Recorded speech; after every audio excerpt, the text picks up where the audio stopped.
Amigos, ¿cómo están? Bienvenidos a Radio Uruguay, bienvenidos a La Máquina de Pensar. Espero que anden bien. Arrancamos La Máquina de Pensar hoy, lunes 19:01, después de la semana ciclista, turismo, Semana Santa, en fin. Parece que empiezan las cosas en Uruguay y empiezan por lo menos aquí en La Máquina de Pensar. Arrancamos con Mati Rodríguez en controles de emisión. ¿Cómo le va, Mati? Carolina de Cuadro en la producción de este programa. Amigos, hoy vamos a estar hablando de microficción, vamos a estar llamando a Perú. Hay que decirles un pequeño detalle, decían. Mañana, Ida Vitale, es un gran momento para las letras uruguayas, va a recibir el premio Cervantes. Es la segunda escritora uruguaya que lo recibe. El primero fue Juan Carlos Onetti. Y nada, Ida Vitale, de algunas formas, como decía Harold Bloom, dijo una vez de la literatura uruguaya no tiene grandes estrellas, sino que avanza en pelotón, avanza colectivamente. Obviamente tiene algunas grandes estrellas como Onetti, pero quiero decir que el premio a Ida Vitale tiene que ver también con el premio a la poesía uruguaya, tiene que ver con un momento de las letras uruguayas, y mañana a las 7 de la mañana va a estar siendo transmitido por Canal 5 TNU, y después va a haber obviamente repercusiones, y nosotros aquí en La Máquina de Pensar seguramente vamos a pasar fragmentos si no lo podemos pasar todo, ¿no? Yo supongo que no va a ser un gran discurso. Me decían hoy, yo no lo sabía, que no solamente está el premio Cervantes, no solamente obviamente tiene que dar un discurso, sino que se hace un cuadro, se hace un retrato de cada uno de los ganadores del premio Cervantes. Estaremos obviamente mañana conversando sobre Ida Vitale. También mañana vamos a estar en el ciclo Encuentros de Novela, el segundo encuentro. Vamos a estar conversando con Laura Verísimo en torno a novelas de Emmanuel Carrère, en este caso la gran novela que tiene ese escritor francés que se llama El Adversario. Pero ahora, amigos, sí, vamos a darle la bienvenida aquí en La Máquina de Pensar. Ustedes saben, el año pasado estuve en México en el Encuentro Iberoamericano de Microficción, y ahí pude conocer a un escritor peruano, muy buen escritor, que se llama Ricardo Sumalabia. Ricardo, ¿estás ahí? ¿Cómo andás? Por aquí ando. ¿Qué tal, Pablo? ¿Cómo estás? Un placer hablar contigo. Ricardo Sumalabia, que acaba de hace muy poquito, acabas de presentar un libro con Katia Dawi, una amiga nuestra también. Exactamente. Bueno, en realidad acabo de presentar dos libros. Uh-huh. Primero, lo más reciente es una novela corta que lleva por título Historia de un brazo, Uh-huh. que sale por el sello Seis Barral, aquí en Perú. Y luego la reedición de un libro de microrelatos que lleva por título Enciclopedia Mínima, que se publicó en Ecuador, en la ciudad de Quito, en una librería, en una editorial, perdón, independiente llamada Cactus Pink. Uh-huh. Bien, hay que decir que Ricardo Sumalabia, solamente para aquellos que digamos en Uruguay no lo conozcan, ha publicado libros de cuentos, habitaciones, retratos familiares, los libros de microrelatos Enciclopedia Mínima, que estuviste ahora mencionando, que acaba de ser reeditado en Ecuador, y Enciclopedia Plástica, vamos a hablar de ese libro que es el que tengo yo, y las novelas Que la tierra te sea leve, Mientras huya el cuerpo, y obviamente la última, Historia de un brazo, que estuviste ahí con Katia, creo, en la presentación. Sí, exactamente. Enciclopedia Plástica, Ricardo, tiene que ver con la microficción. ¿Cuándo empezaste con la microficción? Digamos, por qué empezaste con la microficción? Vos ya tenías una trayectoria como escritor de cuentos y, bueno, ¿por qué? A ver, si es que hay un por qué. Bueno, mira, en realidad yo publico mi primer libro, Habitaciones, en el año 93. Uh-huh. Y ya inicia ese libro, un libro pequeñito, además unas 40 páginas, con un microrelato, texto de media página. Pero fíjate que en esa época no tenía yo una clara conciencia de estar escribiendo un género en particular, con sus propias reglas, ¿no? Como ahora ya lo podemos decir. Para mí en ese momento era un cuento breve, y Uh-huh. mis referencias inmediatas pues eran Arreola, Monterroso, pero todavía no, era estudiante universitario incluso, todavía no estaba muy imbuido en la teoría que se iba a desarrollar Uh-huh. en torno a este género. Digamos que entonces fue de una manera bastante intuitiva Intuitiva, la claro. primera aproximación, que tiene que ver de hecho con mi carácter, que lo suelo contar cuando me preguntan al respecto. Tiene que ver en realidad porque cuando uno quiere escribir cuentos y uno empieza a escribir cuentos, sobre todo aquí en el Perú, pues uno tiene como referencia a Alfredo Bryce, a otro narrador, Mario Vargas Llosa, Julio Ramón Ribeiro. Entonces pensamos en cuentos de 15, 20 páginas, Claro. y cuando yo pues me lanzaba a intentar a pergeñar alguno de estos cuentos, pues resulta que de 20, nada, solo me resultaba media página, ¿no? Entonces, en un principio esto me causaba cierta frustración, pero afortunadamente mi cercanía a los estudios de la literatura asiática, japonesa, china, y luego coreana, pues me acercó un poquito más a lo breve, fíjate, y Ujú. ya tuve mayor conciencia digamos, y respeto sobre todo a lo que estaba escribiendo yo en ese momento, lo breve. Entonces dije, no, este es mi ritmo interno, es lo que me marca, digamos, mi sensibilidad para escribir, y fue donde dije, tomé conciencia, dije, no, voy a aprovechar este tramo corto, ¿no? O sea, descubrí que ahí es donde mejor me desenvolvía, aunque luego, bueno, probé con cuentos más largos, también con novela, pero la prosa breve, digamos, se me dio de una manera natural. Luego, el segundo paso, obviamente ya vino ya con un interés mucho más profesional, digamos, leyendo a otros microcuentistas, leyendo teoría, empapándome más del género, ¿no? Pero, te repito, mi primera entrada fue muy intuitiva. Ujú. De acuerdo, obviamente cuando hacemos estas preguntas, ¿por qué? Son preguntas, estamos tratando de indagar en lo muy misterioso, digamos, como puede ser, por ejemplo, las necesidades expresivas que puede tener un artista en un momento y que no siempre tienen que ser las mismas necesidades en todo momento. El tema es que en el tema de la microficción, me parece a mí, como decís vos, hay una cuestión de novedad en este sentido, en que todo el sistema editorial está planteado ya para un formato, ¿no? Para un tamaño. Ahora mencionaste que en Perú, por los cuentistas extraordinarios como Julio Ramón Ribeiro, los cuentos son como más largos y podríamos decir de las novelas y podríamos decir aplicar a distintos géneros que vienen como una especie de visión editorial, de estructura también, ¿no? De formato. Y entonces la necesidad expresiva a veces hace que uno choque contra ese formato o, como te pasaba a vos al principio, se sienta frustrado. Yo no llego a ese formato, seré tan buen escritor, seré buen escritor.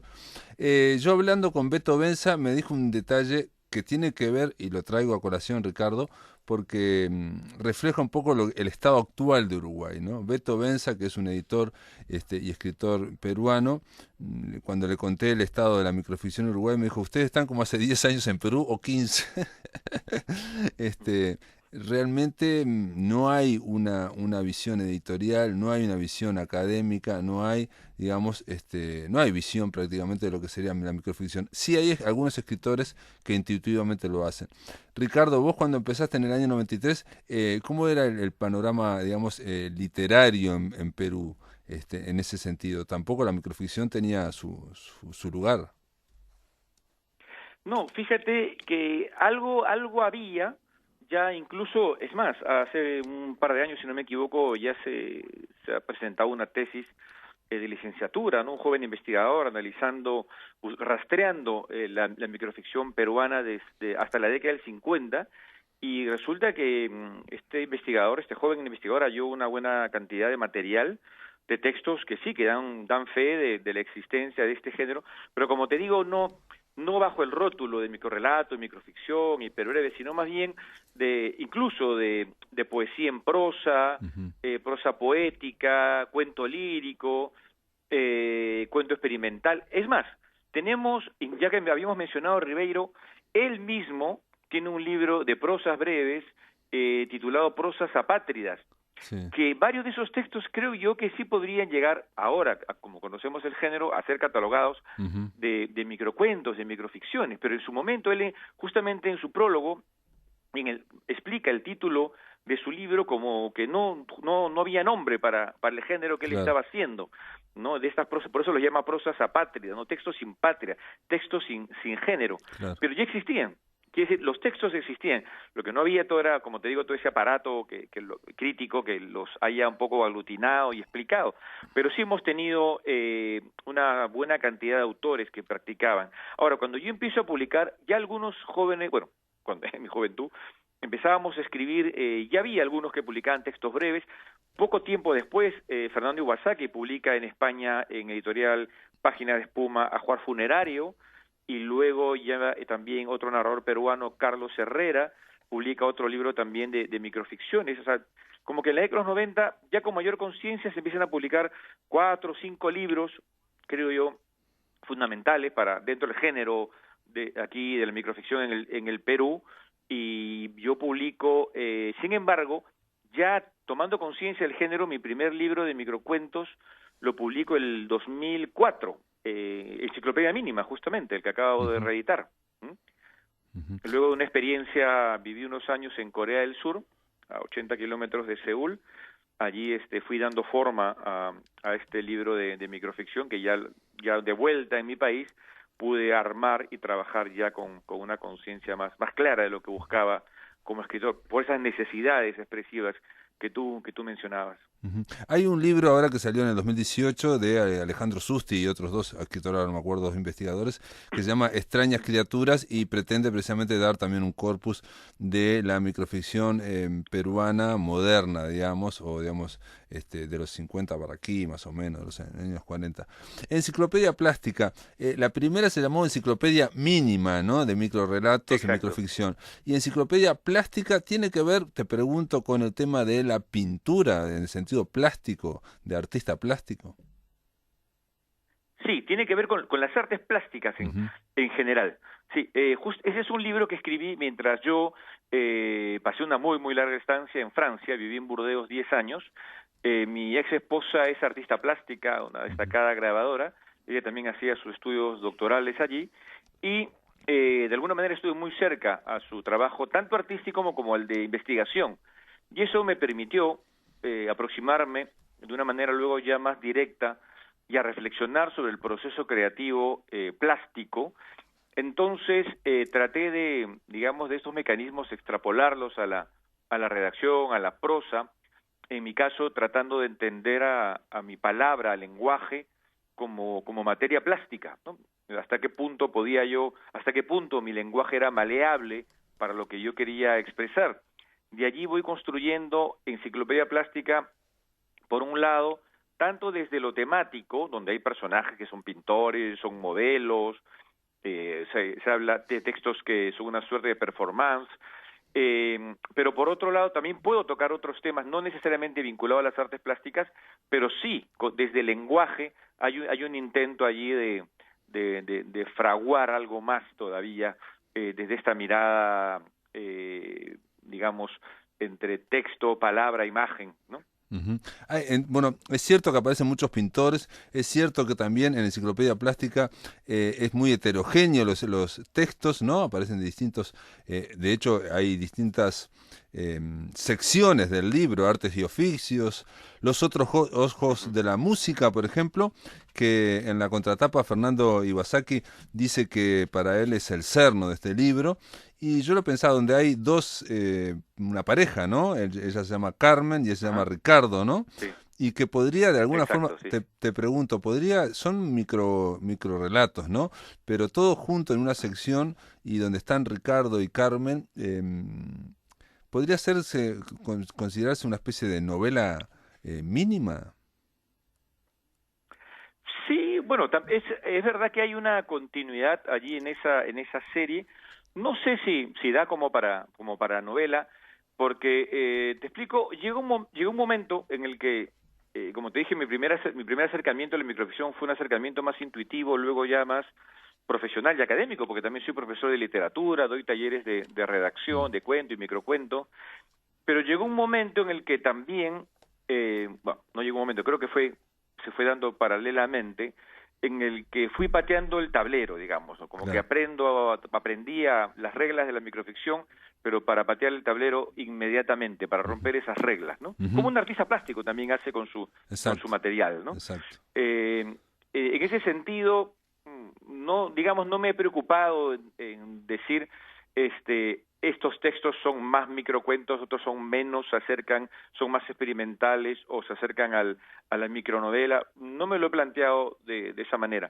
Pero sí, lo más obvio allí en esa serie es la secuencialidad, la misma atmósfera, personajes, y que justamente invita al lector a que trate de leer la serie también dándole mayor unidad frente a las otras series que aparecen en Enciclopedia Plástica, ¿no? Porque Y lo gracioso, ¿sabes qué? Esa serie la escribí bajo los efectos de unas pastillas que me habían dado unos antiinflamatorios porque me había quebrado un par de dedos del pie derecho, un accidente.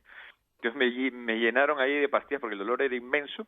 Yo me despertaba, escribía un texto, me volvía a dormir, me volvía a despertar y escribía otro texto, y así se armó el subconsciente trabajó directamente.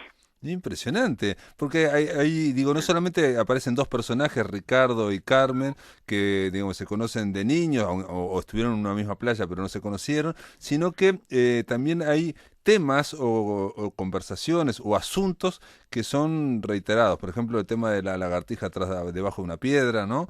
Que es una metáfora, pero a la vez es real también, y en fin, y aparece como leitmotiv.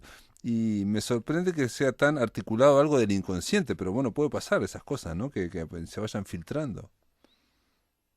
Sí, bueno, digamos, te conté un poco cómo se dio el proceso de escritura, pero luego ya pasados los efectos de las pastillas, ya normalmente pues el escritor, creo yo, debe tener la responsabilidad de volver a sus textos, revisarlos, trabajarlos, transformarlos, ¿no? Pero sin que pierdan su naturalidad original, ¿no?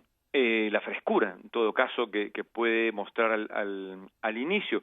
Y en mi caso, sí, la imagen de la lagartija sí la tenía clara, como símbolo de la palabra. Es decir, imaginar este animal al cual le puedes cortar la cola y sigue viviendo, como sigue teniendo coherencia, sigue teniendo una unidad distinta, ¿te das cuenta? Le cortas la cola y es una unidad distinta, y yo lo comparé con la palabra escrita.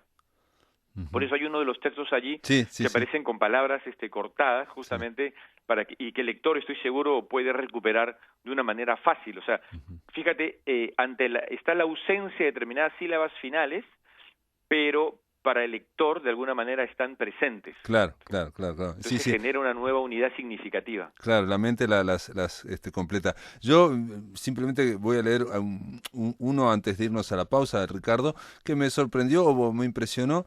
Una de las características de la microficción es siempre la idea de lo reversible, ¿no? De que estamos en un mundo que se puede, la noche boca arriba, dijera Cortázar, ¿no? Esa idea de que se puede dar todo vuelta, o de que contando una cosa le cambiamos el punto de vista y aparece otra.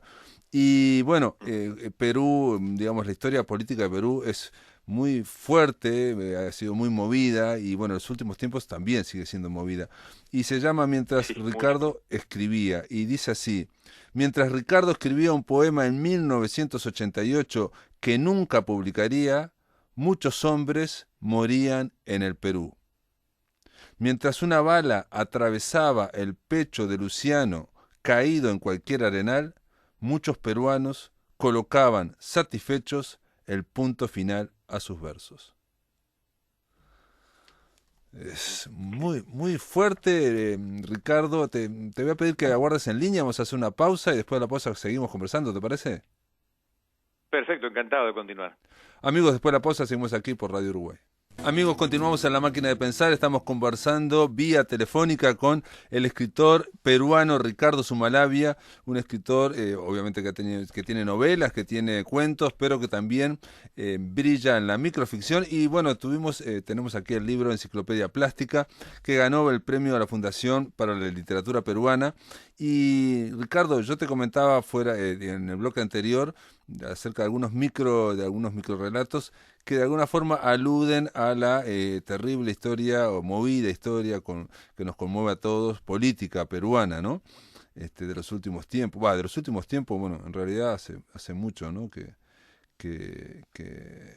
No sé, que es muy dramático, digamos, se presenta siempre eso es lo que se me ocurre, digamos, es la visión que tengo yo aquí desde Uruguay, ¿no? De la realidad política allá en Perú.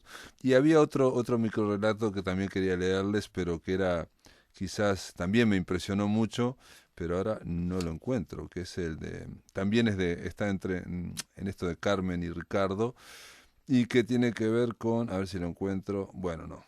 Bueno, hay otro microrelato. Ah, el del remolino, ¿es posible? Exacto, que ese me Sí. pareció muy fuerte también y de alguna forma tenía que ver con lo que leí. Ah, aquí, Una mañana de enero. Dice así, Ujú. aquí en en esta microficción, más allá del texto, más allá del argumento, de la historia, acá lo que intentaste es algo que siempre se intenta, a veces se intenta, que es tensar la oración, la frase al máximo, ¿no? Hay un escritor español que Ujú. decía, Sánchez Ferlosio, decía que la frase enarbolada y con jarcias y con, no sé, él hablaba de que es como puede ser un gran galeón con velas, ¿no? Se refería a la frase de largo aliento, ¿no? Y la comparaba con las frases cortas que son como veleros, decía yo, pequeños veleros, decía Sánchez Ferlosio, que nos ayudan a navegar siempre viendo la costa. Y él dice, pero las frases realmente complejas son las que nos meten en la tierra incógnita, ¿no? Y que a veces naufraga, ¿no? Entonces él ponía una gran frase larga y decía, por ejemplo, esta está naufragando en este momento, ¿no? Bueno, voy a leer Exacto. tu microcuento. Una mañana de enero de 1992, un remolino bajo las aguas succionaba a Toño, el joven hermano de Carmen, que había retomado los paseos familiares a la playa después de volver a casa tras varios meses de estar escondido por haber desertado del servicio militar, cuando un grupo de senderistas infiltrados lo encapuchó en las duchas y lo golpeó duramente para que revelara información de su puesto en las oficinas de la base a la que llegó por ser el único que sabía leer y escribir y que había terminado los estudios secundarios, poco antes de haber sido reclutado en una redada a una fiesta juvenil, donde lo que él hacía era únicamente bailar y girar como si estuviera siendo tragado por un remolino. Es muy impresionante también, ¿no? Sí, bueno, esos textos, sobre todo los de esa sección, sí tienen un fuerte elemento, digamos, autobiográfico, ¿no? Ujú, O sea, podríamos hablar incluso desde autoficción en la minificción. ujú, Y sí, los referentes, bueno, en ese caso sí, un referente real, lamentable, familiar, la ujú. pérdida de este, es mi cuñado, ¿no? Sí. ¿Quién fue mi cuñado? Ujú, Y en ese contexto duro, en este caso hablo de la época de Sendero Luminoso, el MRTA, los mismos grupos paramilitares, etcétera, etcétera, ¿no? O sea, ujú, que se crean frentes y que eso generó un clima muy, muy, muy duro en todo el país y que de una u otra manera pues afectó a la sociedad peruana, ¿no? ujú, ujú. Sí, no, Y que luego es algo de lo cual ya hay reflexiones, hay miradas literarias, ¿no? Que no necesariamente pues la literatura tiene que explicar, pero sí puede mostrar, o sea, dar una imagen de lo que pasó, ¿no? A través de la sensibilidad que pueda tener un escritor o un artista en general y dar cuenta, ¿no? De uno u otro bando, ¿no? ujú, Es más, tratar de entender cuáles fueron los bandos, ¿no? claro. Ya es un primer avance, ¿no? Sí, En sí, la o actualidad tratar de... también seguimos viviendo con una tensión política tremenda, Ujú, ¿no? O sea, las noticias me imagino que en Uruguay sí están al tanto claro. del expresidente peruano que se ha suicidado, y esto ha dividido el país. Hace pensar en Borges, ¿no? La idea del traidor y del héroe, ¿no? Exacto, La sí. mitad del país que lo ve como traidor y la otra mitad como Tremendo. cobarde, ¿no? Sí, sí, sí, Perdón, no. como cobarde, traidor y otro como héroe, ¿no? Sí, sí, no, pero aparte, digamos, siempre con esos impactos como dramáticos que tiene la política peruana, que parecen, a mí por lo menos, me da muchas veces una idea de un soplo de ficción. Esto que acabas de decir de Borges, veo documentales y todo, y siempre parece como que hay algo dramático o hasta melodramático atrás, no sé por qué. Este suicidio de Alan García, obviamente, dos veces presidentes, algo que impacta porque, digamos, políticos corruptos o políticos que han sido procesados por corrupción, en fin, hay muchos, pero digo, en Perú pasó esto. A mí lo que me interesaba también de este minicuento que leí, de esta microficción, es comentarte, Ricardo, que yo de alguna forma sentí que eso era verdad. Sentí que eso había pasado, que ese Toño, el joven hermano de Carmen, en fin, no sé por qué, pensé que había algo detrás y que era verdad, me explico, que era un testimonio, obviamente relatado de forma artística y obviamente buscándole una forma artística para que comenzara con un remolino y culminara con un remolino o viceversa, en fin, con esa idea, digamos, de la noche boca arriba que yo decía o boca abajo. Pero no, eso es algo que a mí siempre me sorprende, y te lo pregunto, Ricardo, si a vos te parece como lector que existe esa posibilidad de darte cuenta como lector que esto, por más que no sé, esté bajo artificios, esto ocurrió. Yo creo que ahí hay como una línea muy, muy, muy delgada para saber en qué momento estamos enterándonos de un aspecto vital del autor de ese texto y en qué otros está fabulando, imaginando, ¿no? En unos casos es bastante simple.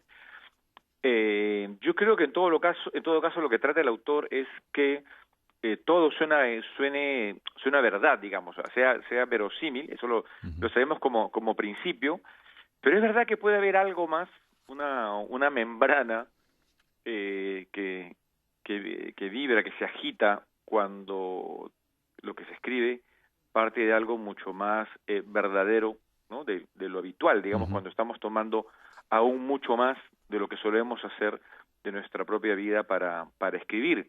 Ahora, si me preguntas qué elementos, si tengo una conciencia clara de cómo logro ver esas fronteras, fíjate que no la tengo, y creo que preferiría no tenerlas, porque en ese caso también se podría tornar todavía más artificioso, incluso hablando de lo real, Claro, ¿no? bueno, tiene que ver con la autoficción también, pero yo digo, Sí. estoy de acuerdo contigo en que por lo menos que existe, porque una idea muy relativista es que todo puede ser, depende del punto de vista, en fin, que no existe ningún tipo de verdad, en fin, y sin embargo hay algo que vibra o sobre todo cuando pero no sé si es por los detalles. Sobre todo a veces cuando los detalles que se dan no son especialmente relevantes, decir, pero esto ¿por qué lo puso? Esto porque ocurrió. En fin, hay un microcuento para cambiar así radicalmente que se llama Autorretrato y dice, artista y modelo adquirieron el hábito de intercambiar roles ante el mismo y único retrato que los observaba con cierto complejo. Aquí sí hay digamos, esa ficción que tiende a cierta perfección, digamos, o cierta simetría de la microficción, ¿no? Sí, bueno, y también cuestionar quién está mirando a quién, ¿no? Ah, sí, sí.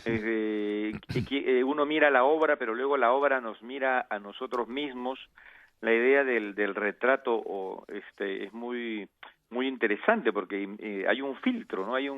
Está el artista, está el cuadro y está el modelo, la modelo, y ese cruce de mirada siempre me ha intrigado mucho, ¿no? En el retrato y en el autorretrato también, que bueno, si lo llevamos a la escritura estamos hablando de autoficción, ¿no? Hasta qué punto un pintor también hace autoficción cuando hace su autorretrato, ¿no? Todo eso me lo planteaba yo, ese juego de identidades en Enciclopedia Plástica, incluso en ese microcuento un poco más largo, que es el de Oficios Imaginarios, ¿no? De este escritor que tiene como vecina a una actriz porno checa. Sí. ¿no? Sí. Bueno. Donde también hay, bueno, son aparentemente oficios distintos, disímiles, pero que en algún momento del relato se logran establecer puentes, ¿no? De que, digamos, cómo uno puede mirar al otro, ¿no? De una mirada creativa, digamos, ¿no? Que esto puede darse simultáneamente. Y eso es lo que da simetrías también, porque digamos la observada en ese caso, que era la actriz porno, o digamos, más bien Oída, la actriz porno, también ella a su vez leía los libros de ese escritor y bueno, también se imaginaba y eran vecinos de apartamento. Aquí hay uno que es mucho más, puede ser drástico, pero se llama hiperrealismo, ¿no? Obviamente estamos hablando de las artes visuales, el hiperrealismo ya sabemos qué es, y dice, ¿para qué perder tanto tiempo? Se dijo el artista antes de colgar a sus modelos directamente en las paredes de la galería, ¿no? Esto parece una butada o un chiste así, pero yo pensé también hasta qué punto no estamos tan lejos de eso.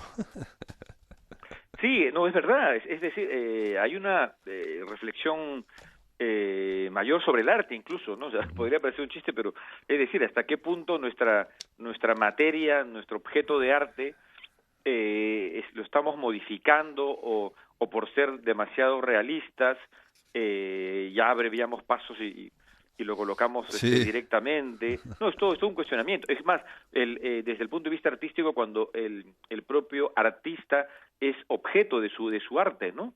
claro. Eso me llamaba mucho, sobre todo viviendo en Europa, tuve oportunidad de verlo un poco más de cerca, y eso es lo que a mí me intrigaba, que llevado a la literatura sería, digamos, la autoficción, pero Ujú. fíjate que, y luego tendríamos el testimonio, ¿no?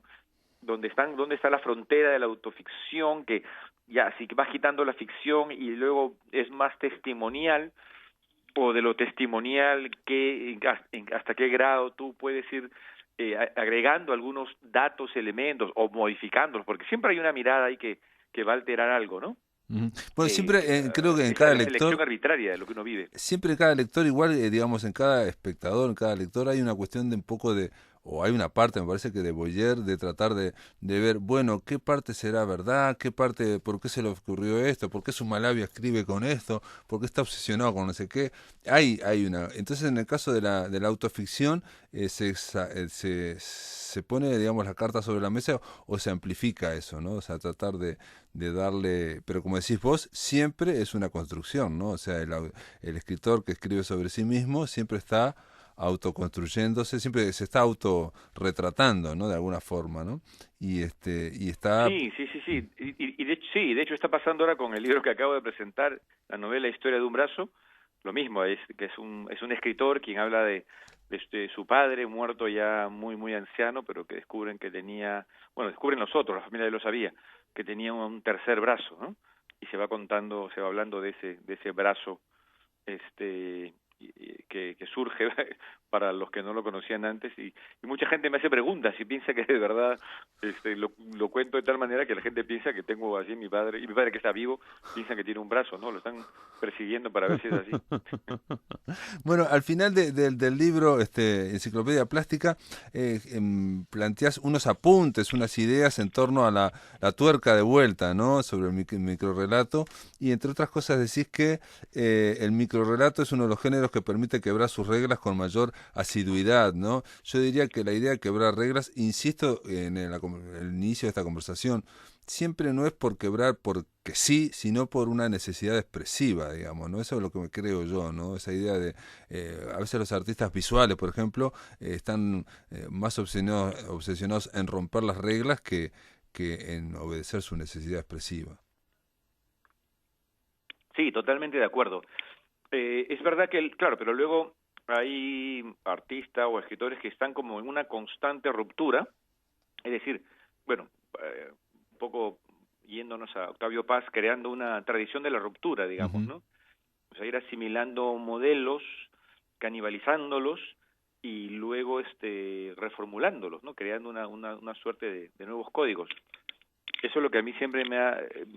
Es curioso porque eso siempre me ha interesado, pero luego cuando doy una mirada de todos los libros y los microcuentos, en este caso los microrelatos que he escrito, eh, como que hay, de todos modos, por más que querramos patear el tablero, buscar nuevas formas, siempre hay algo nuestro que está allí, Claro, hay un sello nuestro, no hay algo claro. que no cambia, hay algo que muta, y hay otra parte que no, que está ahí permanente. Claro, claro, claro. Sí, sí, sí que podríamos decir que también, que es la voz también. A veces cuando hay una voz personal, no importa que vaya mutando, lo que hilvana todo es esa voz personal. Para terminar, decís una cosa, que la actitud del lector es sumamente importante, y eso es importante porque hay que estar como muy con las antenas muy despiertas, muy abiertos, ¿no? Porque el microrrelato, en el microrrelato la dependencia con el espacio en blanco, con el vacío, es mayor que en el cuento normal. Sí, sí, exactamente. No, yo estoy... a mí cuando a veces me preguntaban cuál era el objetivo de mi escritura, yo solía responder que era llegar al silencio. En este caso, bueno, representado por la página en blanco, ¿no? Para crear, pero como un objetivo, no es que vaya a llegar a ello, sino, pero al planteármelo me permite, pues, tener una mayor, paradójicamente, tener una mayor conciencia de la palabra, de sus posibilidades y sobre todo de sus limitaciones, ¿no? Porque creo que yo trabajo con lo que llamo un maravilloso lenguaje imperfecto, ¿no? O sea, con las limitaciones del lenguaje, con esa herramienta imperfecta que tenemos, trabajamos y tratamos de hacer cosas maravillosas, ¿no? Tratamos. Pues perfecto, sí, de acuerdo. Y aquí, al final de la conversación, vuelve también, o por lo menos para mí, oyéndote, Ricardo, digamos, tu estadía en el Oriente, digamos, esa idea de ir hacia el silencio, de quedarse en lo blanco, digamos, esa idea, no sé, la vi de nuevo, esa idea de tratar de comunicar lo máximo posible con lo mínimo e incluso aspirar, digamos, a que el silencio, lo blanco, comunique más. Nada, para mí es un honor haberte tenido acá, Ricardo, y un placer que hayamos conversado sobre este libro, Enciclopedia Plástica, y bueno, esperemos que des alguna vuelta por aquí en algún momento. Yo espero también, bueno, te agradezco muchísimo, la he pasado súper bien en tu programa, fue un enorme gusto conocerte en México y espero que podamos coincidir en algún lugar de este pequeño planeta. Bueno, te mando un abrazo y saludos a toda la gente del Perú. Igualmente para allá, para tus amigos también. Hasta pronto. Hasta pronto. Amigos, continuamos en La Máquina de Pensar, está del otro lado de la línea, vamos a hablar solamente de 10 minutos, pero es un avance, con Laura Veríssimo. ¿Cómo andás, Laura? ¿Andás bien? Muy bien, Pablo, ¿cómo estás tú? Muy bien, contento porque mañana vamos a hacer el segundo encuentro en este ciclo de APU, de la Asociación Psicoanalítica del Uruguay, que hemos dado en llamar Encuentros de Novela, y vamos a seguir hablando de Manuel Carrer con Laura Veríssimo. Hay que contarles, mañana vamos a pasar nuestro primer encuentro, el primer encuentro que tuvimos, que tuvo mucho éxito, vamos a decir la verdad, no nos achiquemos, Laura. Mucha gente fue mucha gente, y mucha gente con ganas de hablar, de conversar. Exacto, tú sabes que yo quedé contentísima por eso, ¿no? Porque me pareció que había mucho entusiasmo, muchas ganas de hablar de literatura, de debatir, de plantear distintos puntos de vista, y bueno, quedaron algunas cosas allí confrontadas, que algunas tenía ganas de retomarlas, porque me parecieron bien interesantes, y nos permiten hacer como una especie de link, ¿no? Entre la novela que acabamos de ver, con ese personaje de 8 años, y esta que vamos a empezar, basada en este caso real de este hombre adulto de 30 y largos, ¿no? Entonces, te referís a Una semana en la nieve, que fue la novela de la cual hablamos en el primer encuentro, y mañana en el segundo encuentro vamos a estar hablando de la novela quizás más famosa de este escritor francés, llamado Manuel Carrer, que se llama El adversario, y que se centra en un hecho terrible, espantoso, que conmocionó a Francia. Un señor, un médico famoso o conocido, digamos, de provincias, al lado de Suiza, viviendo muy cerquita de Ginebra, pero en Francia, mató a sus hijos, mató a sus 2 padres, mató a su esposa, mató al perro, se quiso suicidar, y después se descubrió que este doctor muy famoso, prestigioso en este pueblo, hacía 18 años que mentía, y que nunca se había recibido, había estudiado solo hasta segundo año de medicina, perdió un examen y nunca más dio nada, ¿no? En fin, una gran 18 años de impostura, ¿no? Exacto.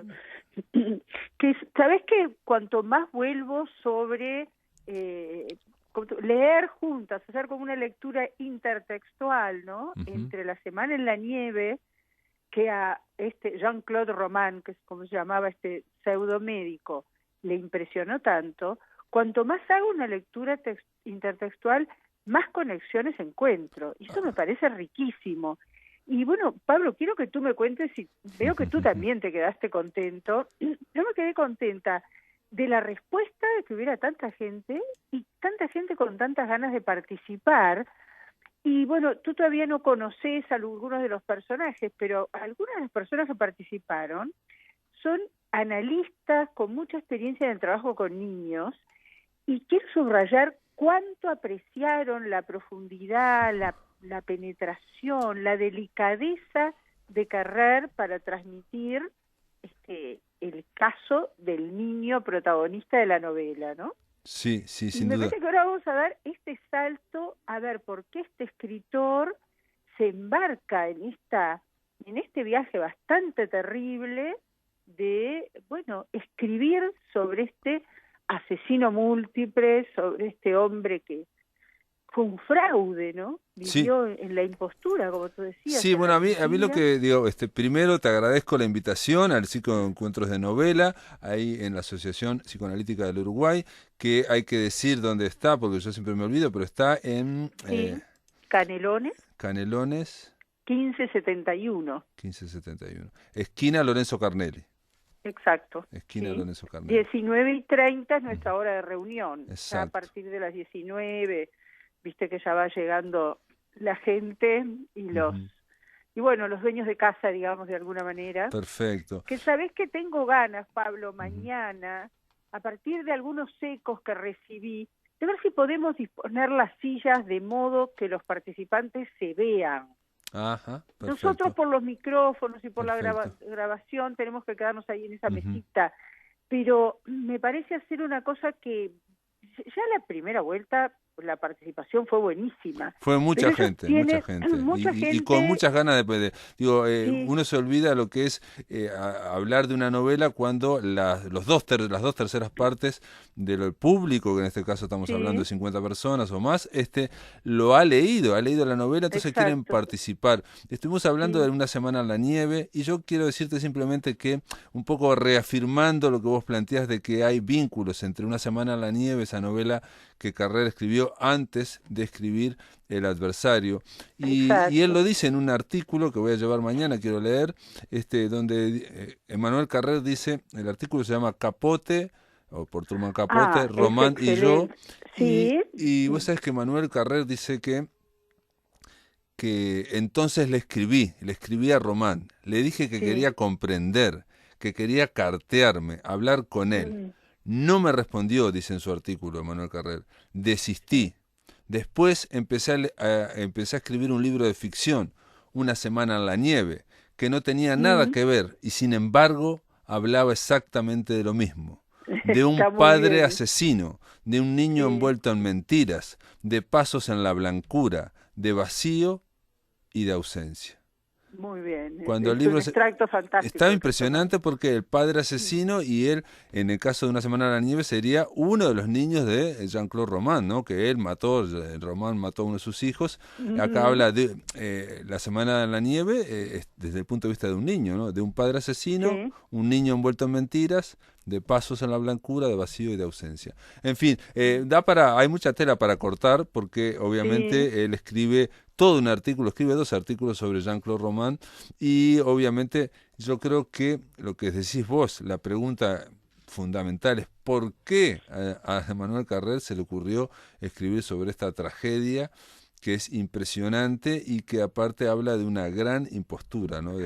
Ahora, viste que en ese mismo libro, no tuve la precaución de tener la cita, pero la llevo mañana, él dice, eso que nos espanta, de algún modo somos cada uno de nosotros. Sí. Es escandaloso decirlo así, ¿no? Porque sí. provoca primero una reacción, no, imposible. Pero él fundamenta muy bien en un momento como esa distancia que hay entre quien uno es en la sociedad, y él dice, y en lo que cada uno de nosotros es en el insomnio o en la angustia, ¿no? Como que ahí hay un decalaje, una separación. Obvio. Me parece que él toca un punto realmente humanamente muy profundo. Sí, ¿no? sí, creo que le interesa eso, que crea digamos, el tema de la identidad y cómo todos vivimos distintos vidas, tenemos distintas vidas a Sí, nivel, sí, así sí. directamente, ¿no? Aunque a nivel Ujú. social, digamos, y hablemos del yo y que el yo es uno solo, en Sí, fin, y que todos somos uno solo, en la jaja. realidad uno escarba un Sí. poco y todos tenemos distintas vidas, y no Ujú. todas las queremos mostrar. Sí. Simplemente esto era para, Laura, para un poco para invitar a los amigos de la máquina de pensar que quieran ir mañana Bueno, y sí, los esperamos. Y y- retomar nosotros, ir calentando los motores desde hoy, sí. ¿no? Y recontactarnos con nuestro entusiasmo, con esta que viene saliendo realmente muy lindo, ¿no? Esperemos que sí, que sea, digamos, esperemos que sea como el primer encuentro, porque realmente el primer encuentro estuvo muy bien. Aquí hay más tela para cortar, esta novela es más compleja, me parece, y aparte, Sí. al haberla leído, bueno, por segunda vez ahora, después de haber leído casi todo Emmanuel Carrer, hay otras cosas que me cierran. Igual hay cosas que voy a comentar mañana que no me gustaron del adversario, voy a decirlas. Ah, claro, Sí, sí, sí, sí, sí. pero encontré alguna explicación a otras cosas que no entendía, digamos, y Ah, que qué obviamente bien. están en distintos libros de él, digamos, así, cuando... Ahora, Pablo, Ujú. ¿estás de acuerdo que esta novela requiere más de un encuentro, ¿no? Ah, No lo sí, vamos a poder agotar mañana. sí, Yo es creo que, posible que sí, sí, sí, sí, ¿verdad? sí, Tiene, sí. tiene tantos aspectos, ¿no? Porque tú Ujú, destacabas este artículo cuando él compara con Capote y ujú, tenemos en perspectiva también a Cercas con el impostor, ujú. que retoma todo esto. Sí, sí, sí, sí, sí. Bueno, vos sabés Ahora me que, habla, sí, a Emanuel sí, Carrello llegué a través de Javier Cercas, pero bueno, tú decime me que... habías No. dicho, Ujú, sí, yo al revés, ujú, llegué a Cercas, a ese libro de Cercas llegué por ujú, tu comentario sobre Carrer, ¿no? ujú.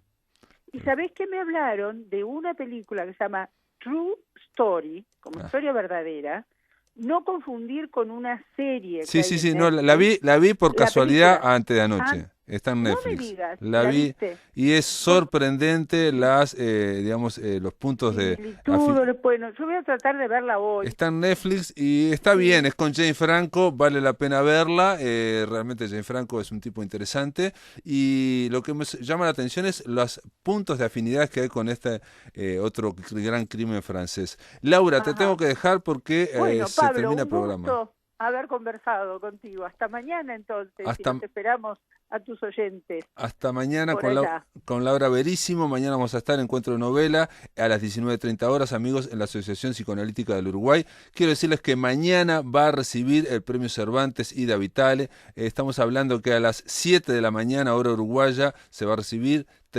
TNU, el Canal 5, va a retransmitir en directo, va a transmitir en directo la entrega del premio Cervantes y habrá una emisión en diferido a partir de las 16 horas. Simplemente nos vamos, amigos, y para despedirnos vamos con la propia Ida Vitale, vamos a oír un poema llamado El Puente. En un instante fragua y se rompe el puente que va de la sonrisa al relámpago roto de la ira, de la loca beatífica que sostiene como un falo una rosa por el aire, hasta el auto que pasa lento, negro, patrullando la calle sigilada. Y ya no hay nexo, línea, mano que una la dispersión.